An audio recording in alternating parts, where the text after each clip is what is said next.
4713।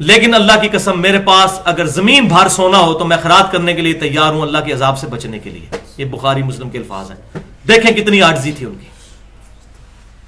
اور میں چاہتا ہوں کہ اللہ تعالیٰ میری خدمات کے بدلے میں مجھے برابر ہی چھوڑ دے, بریک ایون پوائنٹ پہ, یعنی کہ میری نیکیاں میرے گناہوں کا کفارہ بن جائے تو میں اس پہ بھی راضی ہوں. یہ دیکھیں ادھر تو 5 وقت نماز پڑھ کے داڑھی رکھ کے اور پگڑی رکھ کے اور شلوار ٹخنوں سے اوپر کر کے سمجھتے ہیں کہ پتہ نہیں یہ اب اس وقت جو ہے وہ اس دور کے سب سے بڑے ولی اللہ ہی ہے. اور یہ سیدنا عمر کا, مولا عمر رضی اللہ تعالیٰ عنہ.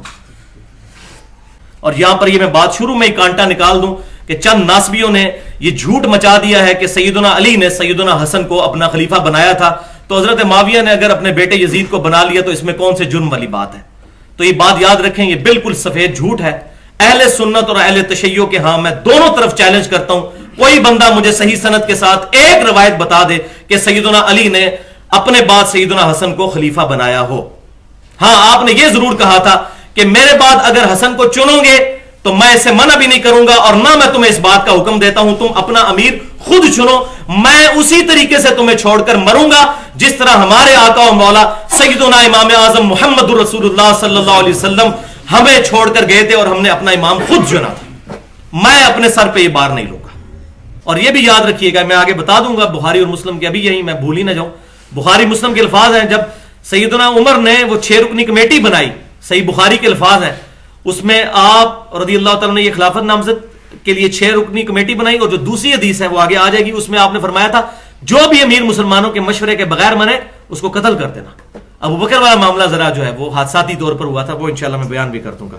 یعنی اس طرح حضرت عمر فاروق رضی اللہ تعالیٰ مسلمانوں کا جو ہے وہ جمہوریت, یہ جمہوریت ہے جو صحیح والی جمہوریت ہے, یہ ہمارے والی جمہوریت نہیں جو دنیا میں رائج ہے. پاکستان میں تو چلیں پھر بھی بہتر درجے کی ہے. وہ سیدنا عمر کا آخری خطبہ وفات سے پہلے صحیح بخاری میں انٹرنیشنل نمبرنگ کے مطابق 6830, یہ زخم بھی لگنے سے پہلے کا ہے, حج سے واپسی پر. اب یہ بڑے کریٹیکل الفاظ ہیں. حج کے دوران کسی نے بات کی کہ ابو بکر صدیق کی بیعت تو بڑی حادثاتی ہوئی تھی, صحیح بخاری کے الفاظ ہیں. عمر جب مرے گا نا تو پھر ہم فلاں کو اپنا خلیفہ بنا لیں گے. وہ فلاں کا نام نہیں انہوں نے بتایا کون ہے. عبد الرحمن بن عوف رضی اللہ تعالیٰ عنہ بھی وہاں موجود تھے. حضرت عمر تک یہ شکایت پہنچی, حضرت عمر غصے میں آئے اور ان کا کہ میں آج ادھر خطبہ دوں گا حج پہ. یہ لوگ اس قسم کی باتیں کرتے ہیں میری زندگی میں ان کو سیدھا کر دوں گا. عبد الرحمن بن عوف نے کہا امیر المومنین حج کے موقع پہ ان پڑھ لوگ بھی آئے ہوئے ہیں, جاہل بھی آئے ہوئے ہیں, کوئی آپ کی غلط ہی نہ مطلب لے لیں کسی بات کا, تو آپ آرام سے مدینہ شریف جائیے, وہاں جا کے مسجد نبوی میں خطبہ دیجیے گا. حضرت عمر مان گئے. پھر آپ رضی اللہ تعالیٰ مسجد نبوی شریف میں آتے ہی آپ نے پہلا کام کیا یہ خطبے والا, اور صحابہ کرام کا جمگٹا لگا ہوا ہے. عبداللہ بن عباس کہتے ہیں کہ مجھے یہ پتا تھا کہ حضرت عمر کا خاص خطبہ ہے, میرا گھٹنا بھی حضرت عمر کے ممبر کے ساتھ جڑا ہوا تھا, اور میں صحابہ کو کہہ رہا تھا آج بچوں خیر منا لو اپنی, آج حضرت عمر نے وہ گلاں کرنی ہیں جو پہلے نہیں کبھی کی, آج وہ باتیں کرنی ہیں. پھر حضرت عمر نے کہا کہ میں تمہاری چیما گوئیاں سن رہا ہوں کہ ابو بکر کی بیعت کر لی گئی تھی بڑی حادثاتی طور پہ, اب ہم اپنی مرضی سے خلیفہ سنیں گے تو یہ بات سن لو, کوئی یہ معاملہ ایسا نہیں ہوا تھا. سیدنا ابو بکر صدیق کی سب نے بیعت کی تھی.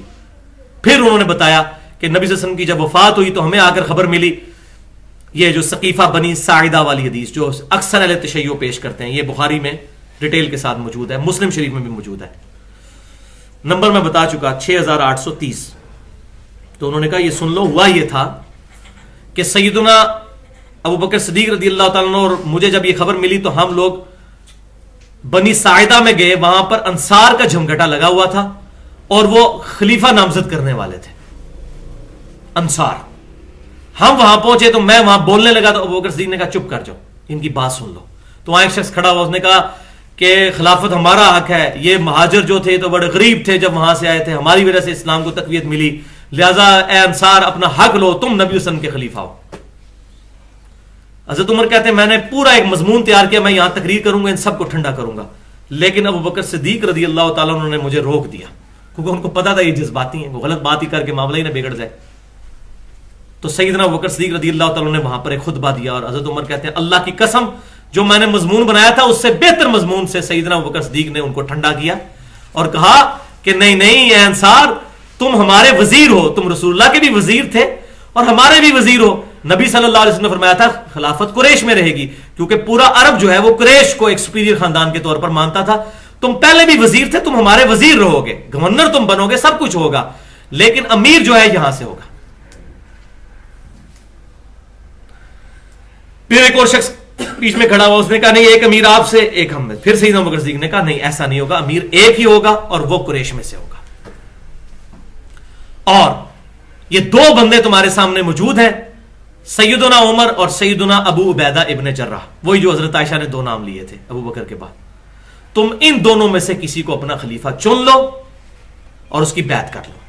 سیدنا عمر فاروق کہتے ہیں کہ سیدنا ابو بکر صدیق کے پورے خطبے میں مجھے کوئی بات بری نہیں لگی سوائے اس ایک جملے کے جو انہوں نے کہا کہ عمر کی یا ابو عبیدہ کی جو ہے وہ بیعت کر لو. اللہ کی قسم کوئی شخص میرے تلوار سے ٹکڑے ٹکڑے کر دے یہ مجھے گوارا ہے, لیکن مجھے یہ گوارا نہیں کہ میں کسی ایسی مجلس میں ہوں جس میں ابو بکر صدیق موجود ہوں اور لوگ میرے ہاتھ پر بیعت کر لیں, میرے ٹکڑے ٹکڑے کر دیے جائیں, مجھے یہ بات گوارا ہوگی.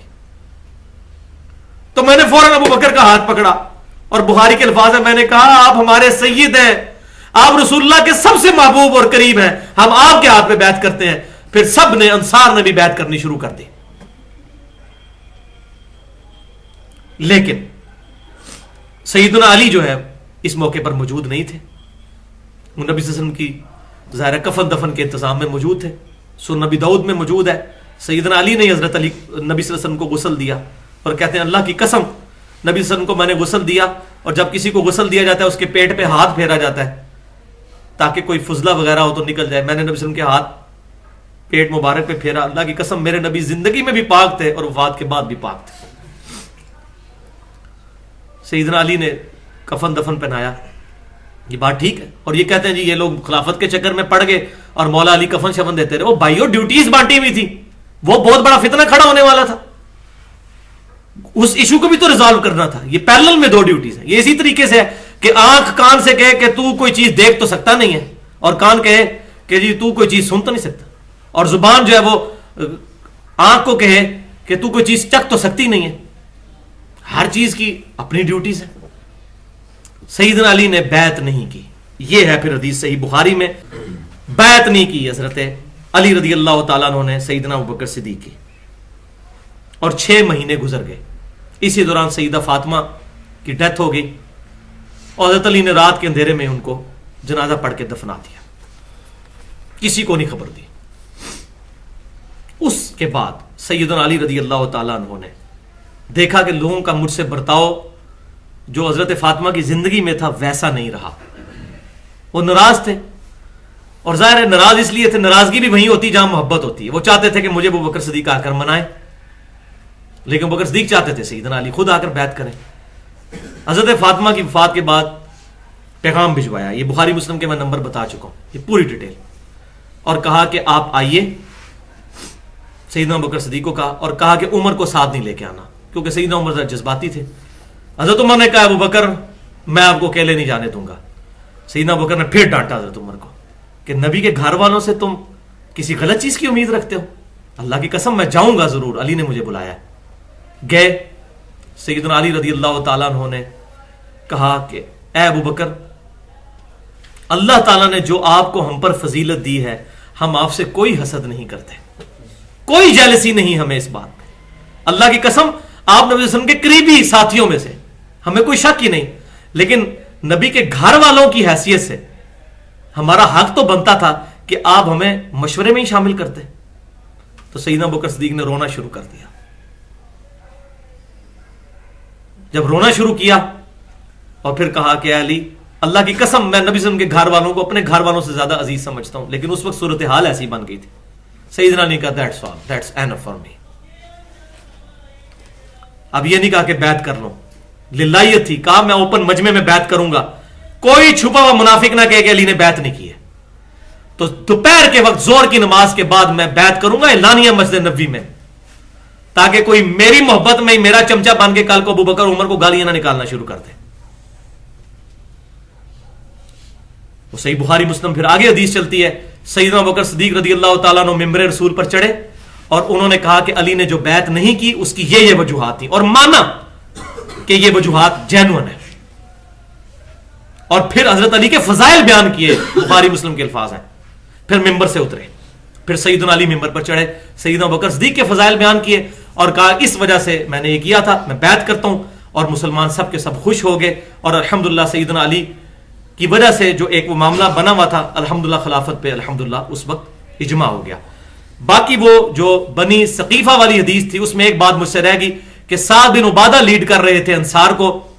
سعد بن عبادہ نے اس وقت ابوبکر صدیق کی بیعت نہیں کی وہاں پر, تو کسی نے کہا سیدنا عمر سے کہ تم لوگوں نے سعد کو قتل کر دیا.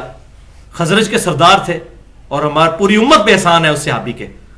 155 اصحاب صفا کا کھانا ان کے گھر سے آتا تھا, اتنے حضور کے جانسار صحابی تھے. لیکن یہاں غلطی لگی, ہم ان کا احترام کرتے ہیں, لیکن ملوکیت نہیں تھی کہ ابوبکر صدیق نے گاٹا اتار دیا ہوتا حضرت علی کا کہ نہیں میں خلیفہ بن چکا ہوں, گاٹا اتارو اس کا. یہی تو ملوکیت اور خلافت کا فرق ہوتا ہے, خلافت تھی. تو سیدنا سعد بن عبادہ رضی اللہ تعالیٰ انہوں نے بیعت نہیں کی, حضرت ابوبکر صدیق نے ان کو کچھ نہیں کہا, وہ شام چلے گئے. تو وہاں کسی نے کہا لوگوں تم نے سعد کو قتل کر دیا ہے. تو سیدنا عمر نے کہا سعد کو اللہ نے قتل کیا ہے. یعنی اگر وہ یہ سمجھتا تھا میں اہل ہوں تو اللہ تعالیٰ نے یہ فیصلہ کیا ہے. اب اس بات کو اس سے جوڑ لیجئے جو بخاری اور مسلم کی ہے. حضور نے فرمایا تھا مجھے ڈر ہے کوئی خواہش کرنے والا خواہش کرے گا اور اللہ تعالیٰ اور میری امت ابو بکر کے علاوہ کسی پر راضی نہیں ہوں گی. اسی لیے حضرت عمر نے کہا کہ اللہ نے قتل کیا, اللہ نے سعد کو خلافت سے محروم کیا اور سیدنا ابوبکر صدیق کو خلافت پر الحمدللہ بحال کیا. اب جو لوگ یہ کہتے ہیں کہ حضرت عمر کا کوئی بغض تھا حضرت علی کے ساتھ, تو یہ حدیثیں ثبوت ہے کہ مولا علی رضی اللہ تعالیٰ عنہ اور حضرت عمر کا ایسا قلبی رشتہ تھا جو بہت کم صحابہ کا آپس میں تھا. اتنا قلبی رشتہ تھا, آپ حیران ہو رہے ہوں گے. ہم تو سنتے ہیں جی عمر نے دھمکی دی اور آگ لگا دی. وہ ایک منوس ابان راوی جھوٹا, جو میں نے صحیح مسلم کے مقدمے میں جو لیکچر ریکارڈ کروایا ضعیف الاسناد اور من گھڑت احادیث کا فتنہ, اس میں نے بتایا امام مسلم نے مقدمے میں لکھا ہے, ایون اہل تشیع کی کتابوں میں ہے کہ امان جھوٹا راوی تھا ابان. اسی خبیث نے وہ تمام روایتیں پھیلائی ہیں, سب جھوٹی روایتیں, انہی کا تو فتنہ ہے سارا, کوئی ایسی بات نہیں ہوئی. تو محبت کیا تھی؟ صحیح بخاری میں آلریڈی بیان کر چکا کہ سیدنا عمر نے 3700 نمبر حدیث ہے, جب کمیٹی بنائی تو پہلا نام سیدنا علی کا لیا کہ علی, عثمان, طلحہ, زبیر, عبد الرحمن بن عوف, سعد بن ابی وقاص, ان میں سے کسی کو خلیفہ چننا. یہ انہوں نے لیا. اب مولا علی کا عقیدہ سنیں, اور یہ میں اہل تشیع سے کہتا ہوں, وہ خود بھی مانتے ہیں کہ سیدنا ابو بکر عمر کے ساتھ نہ صرف بیعت کی مولا علی نے, بلکہ مولا علی رضی اللہ تعالیٰ عنہ ان کے ساتھ ہر مشورے میں شامل رہے. وہ بخاری مسلم میں کئی حدیثیں ہیں, جگہ جگہ مشورے دیتے تھے, یعنی as an active part of government وہ رہے ہیں.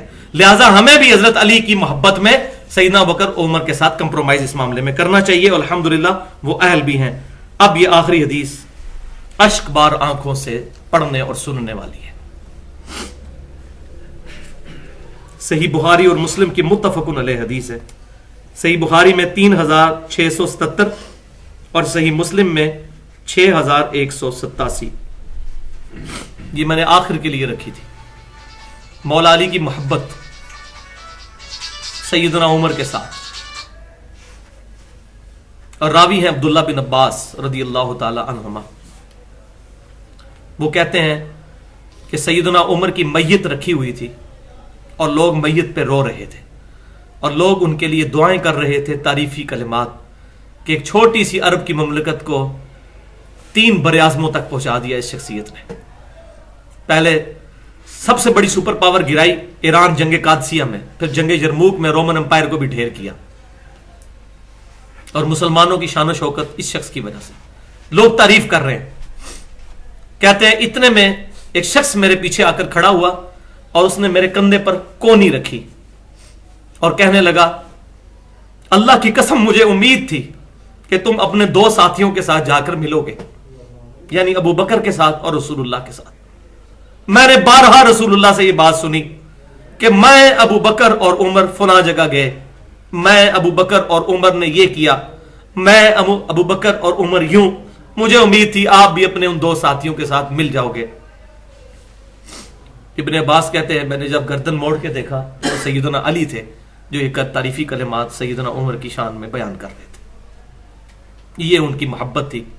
اللہ تعالیٰ سے دعا ہے کہ ہمارے دلوں میں بھی نبی صلی اللہ علیہ وسلم کی محبت, آپ کے صحابہ کرام کی محبت, آپ کے اہل بیت کی محبت, صحیح العقیدہ تابعین تبع تابعین کی محبت راسخ فرمائے، اور اللہ تبارک و تعالی قرآن و سنت کی تعلیمات کو عام کرنے اور اجماع کو حجت مانتے ہوئے سلف صالحین کا منہج پھیلانے کی ہمیں توفیق عطا فرمائے، اور اس پورے لیکچر میں جو میں نے حق بات کہی اللہ تعالی ہمارے دلوں میں راسخ فرمائے۔ اگر جذبات میں میرے منہ سے کوئی غلط بات نکل گئی تو اللہ تعالی ہمارے دلوں سے معاف کر لے۔ سبحانک اللہم و بحمدک اشہد ان لا الہ الا انت استغفرک و اتوب الیک وما علینا الا البلاغ المبین۔